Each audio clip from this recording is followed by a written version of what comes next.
jak selátko Puk našlo sílu v trpělivosti.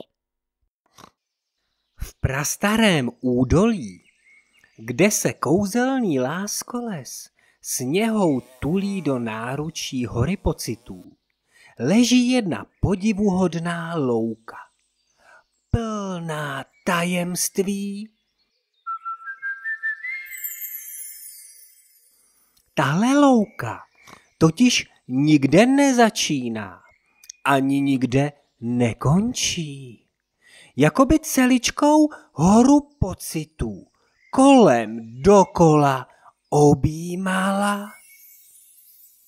Ve dne čarokrásně září duhovými barvami, jako nekonečný zářící vesmír, a v noci vypadá jako kobereček z barevných květinek, spinkající ve zlatém hvězdném prachu a mlze. A všechny kvítky na ní svítí jako drobonké hvězdičky. Některé mají barvu modře nebíčkovou, jiné žlutě sluníčkovou, šedě měsíčkovou a některé jsou dokonce puntíkaté, jako planetka Jupiter. Když fouká vítr, vypadají tyhle kvítky jako takový chechtající se trpaslíci.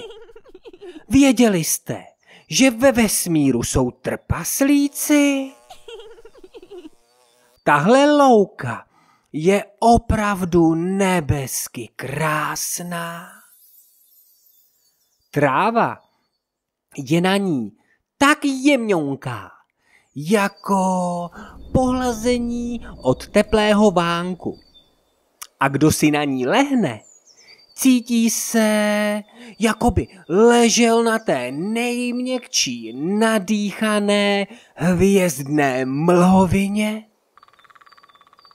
Včeličky na téhle loučce tuze zvláštně bzučí, jako by zpívali jakousi písničku o pradávných planetkách.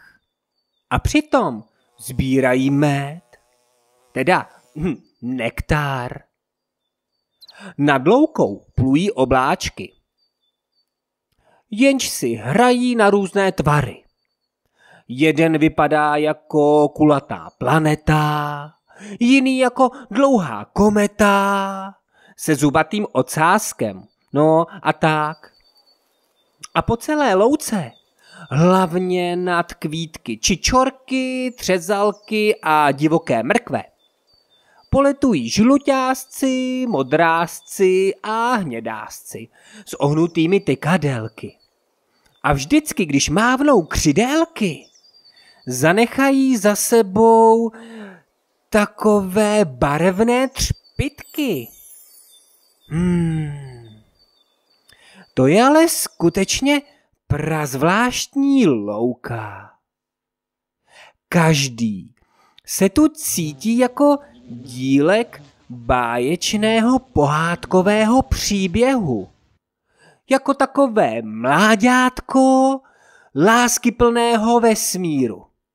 Plného radosti, smíchu a krásy. Vesmíru, který ho objímá a chrání. A právě tady, na té loučce, jednou v podvečer, když byla zrovna celička zalitá červánky, vyprávěl dědeček Kanec drobonkému selátku pradávnou kančí báji. Byla to báje o nejodvážnějším prasátku v celé pohádkové zemi. Bylo to čarovné pruhované prasátko, které mělo tu nejfantastičtější superschopnost na světě. Dokázalo totiž pouze svým nosánkem najít i ten nejtitěrnější lanýž v nejhlubším lese. Co je to lanýž? Podivilo se selátko. Dědeček Kanec zašeptal. Lanýž je houbová perla. Je černý jako noc. A když se na něj podíváš, začnou na jeho povrchu tančit zlaté víly, jako by to byla tajemná ztracená hvězda.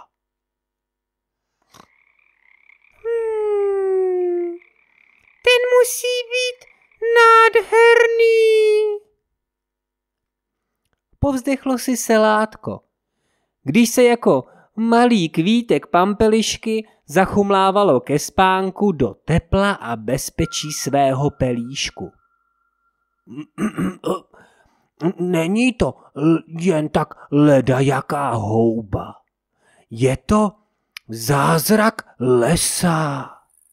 Zázrak, který roste hluboko pod zemí, až pod těmi nejtajemnějšími kořeny stromů, dodal dědeček.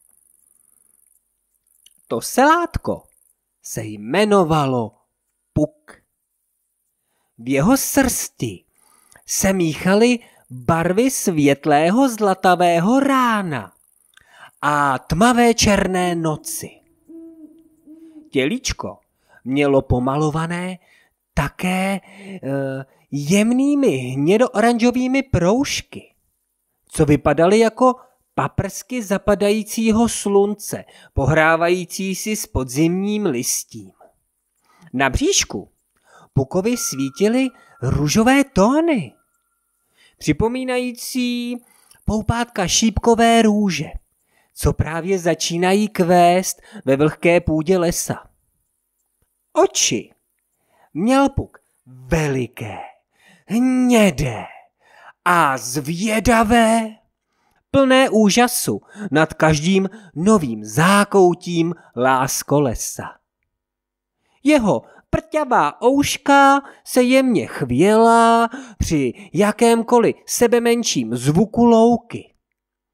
A jeho rypáček byl posetý drobnými kapkami rosy a stále hledal nová dobrodružství. Když ťapkal po lese, jeho kopítka vždy klapala na měkké lesní půdě tichou písničku.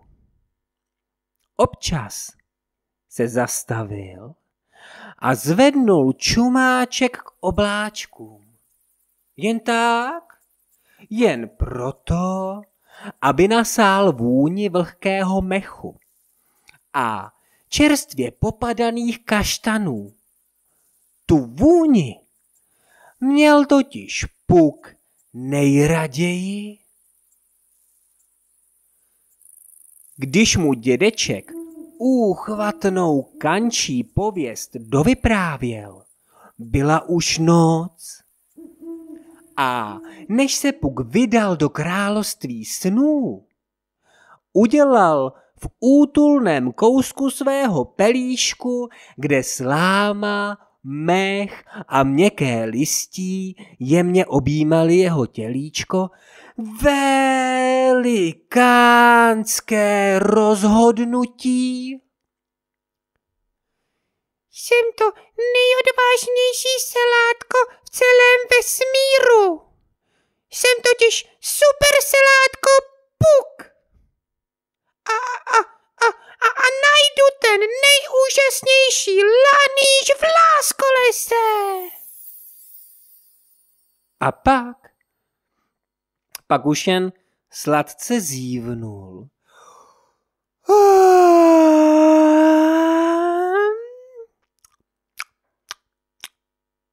a usnul. Pukovi se celičkou noc zdálo o tom, jak asi takový nejúžasnější lanýž vypadá. Bude největší, bude nejchutnější nebo nejkřupavější. A kolik na něm bude tančit víl?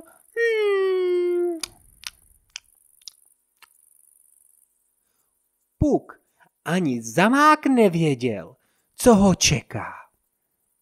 A to znamenalo, že mu les chystá veliké dobrodružství.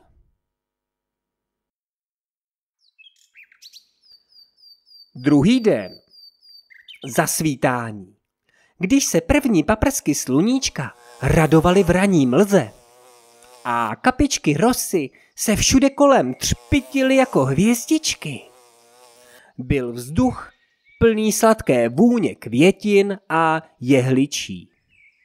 Zpěv ptáčků se ve vánku vznášel jako zázračná hudba. Na stéblech trávy se radostně kolébali cvrčci a pavoučci. A v pelíšku, schovaném pod keříkem trnky, se právě probudil úsměvavý Puk.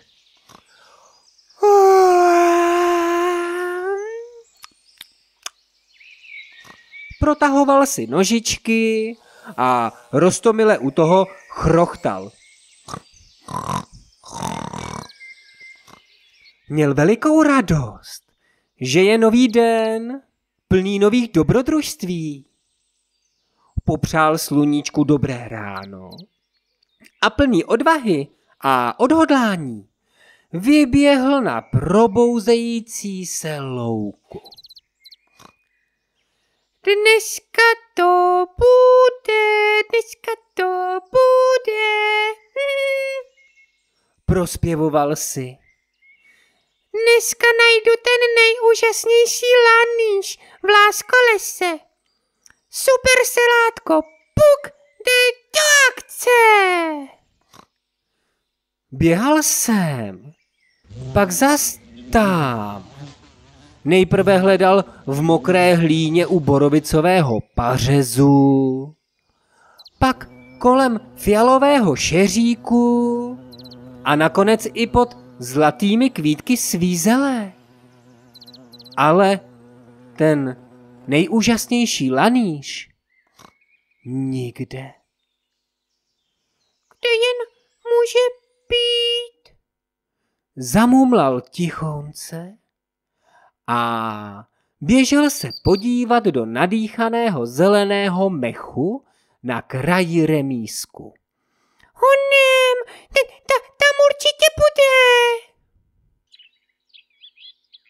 Na okraji louky, z nejvyšší větve starého modřínu, Puka a celé jeho dobrodružství tiše pozorovala sojka Mája.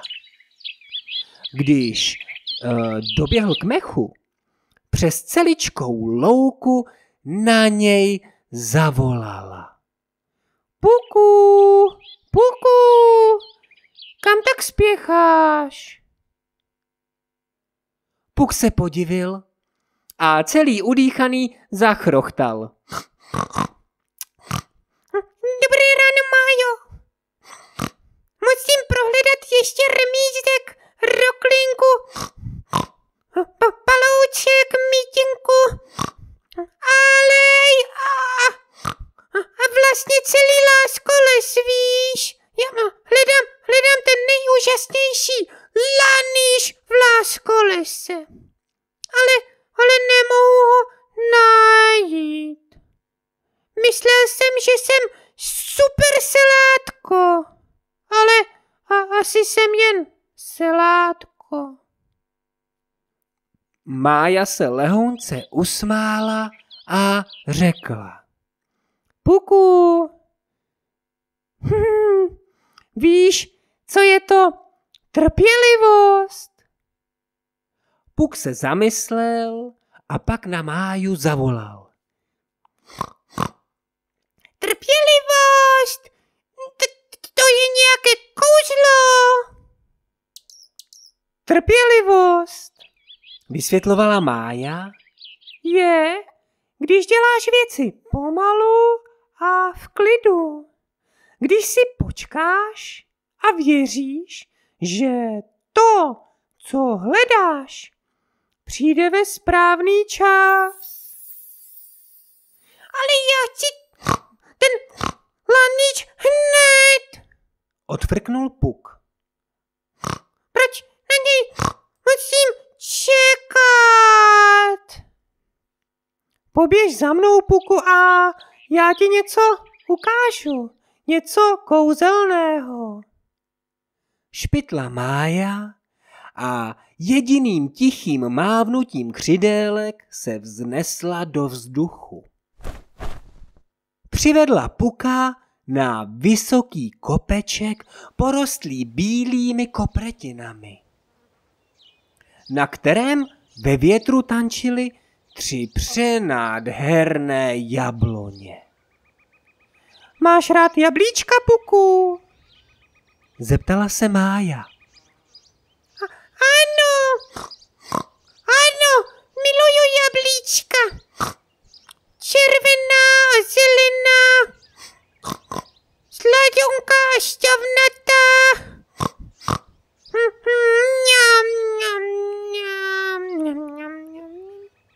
Zaradoval se Puk.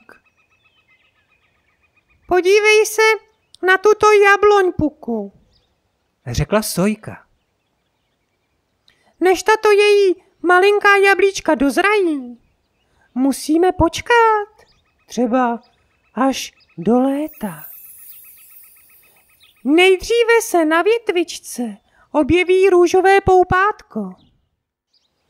To se pak pomalu rozvine v kvítek. A z tohohle kvítku příroda vykouzlí jablíčko jako takový zázrak.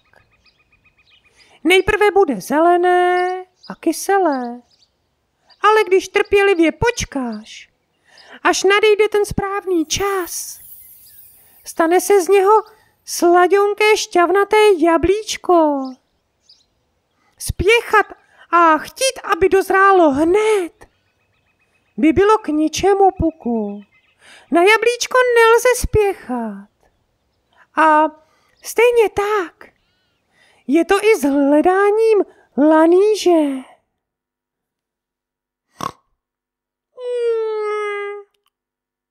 Zamyslel se Puk. Takže tohle laníže nemůžu mít hned. Proč to jablíčko nemůže dozrát hned? Líné jablíčko. Na jablíčko se nedá zlobit, že není zralé, Puku. Až nadejde čas jeho zrání, dozraje. A stejně tak se nemusíš zlobit na sebe, že si nenašel lanýž. Až nadejde ten správný čas, najdeš ho. Když budeš jen běhat a spěchat, budeš nakonec možná smutný, že si lanýž nenašel. A že to hledání ani nebyla moc zábava. Řekla Mája a vzlétla do oblak.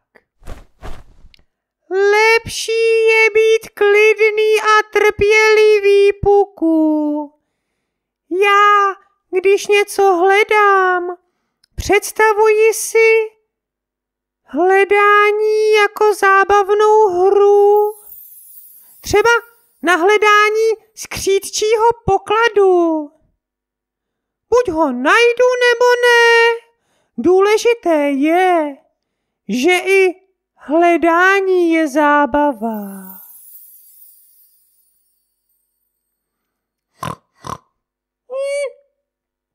Tak já to tady vyzkouším si být tamto trpělivý. zašeptal si pro sebe Puk. Lehnul si do hebkého mechu. Pozoroval, jak si na modré obloze hraje Mája s bílými obláčky. Jak vítr jemně pohybuje větvemi a přemýšlel o jejich slovech.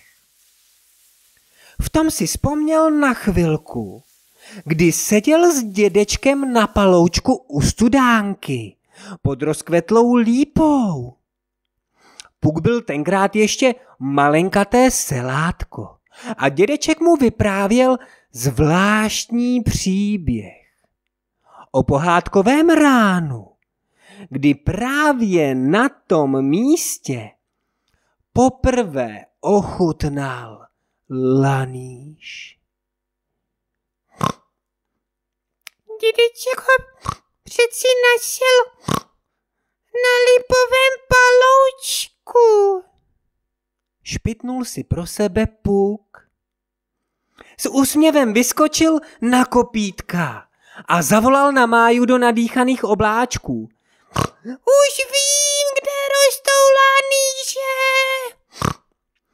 Na lipovém paloučku u studánky přeci. A než mu Mája stihla zamávat, poletoval už Puk po lipovém paloučku u studánky. Jeho chrochtající čumáček směřoval k zemi. Byla z ní cítit kouzelná vůně hub a lesních pokladů.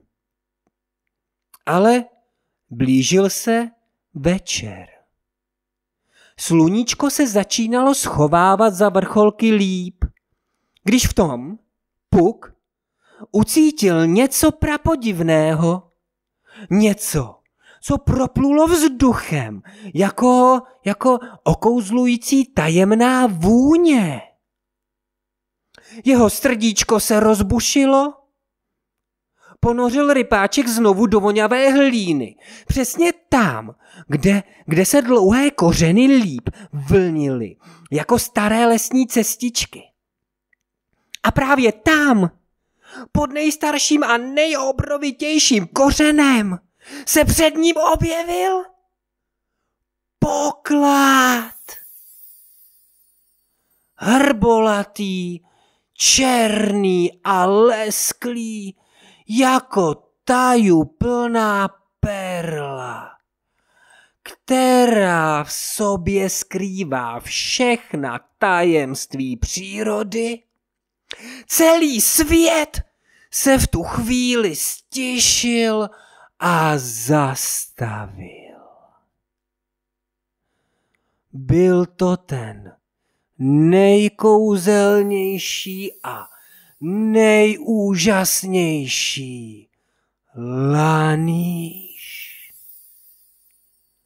Zlatě se třpitil v posledních paprscích slunce, prosvítajících mezi větvemi. Jakoby si ho v tu chvíli s údivem prohlížela sama příroda. Velkolepý a okouzlující. Jeho vůně byla tak sladká, jako ten nejvoňavější a nejvzácnější dar lesa. Pukovi oči se rozzářily radostí a s každým nádechem cítil, jak se celý láskoles raduje s ním. Přikročil blíže a lehounce ho uchopil do rypáčku. A v tu chvíli Puk ucítil tu nejbáječnější chuť v celém vesmíru. Šláko Puk našlo ten nejúžasnější lanýž v láskoleche. Zašeptal. Hrdý a plný radosti se i se svým pokladem vydal domů. Ten večer Puka napadlo, že I když má rybáček plný toho nejúžasnějšího lanýže ve vesmíru, už netouží potom být dál superselátkem. Dnešní den Puk totiž objevil něco mnohem úžasnějšího. Objevil super kouzlo, kouzlo trpělivosti. Dnes skutečně pocítil, že ho celičký vesmír plný radosti, smíchu a krásy podporuje a láskyplně objímá, i když nespěchá. Už vím, že se na jablíčko nedá zlobit za to, že není zralé. Stačí počkat, až nadejde správný čas. Dozraje samo. A přitom si můžu jen báječně a pohádkově hrát.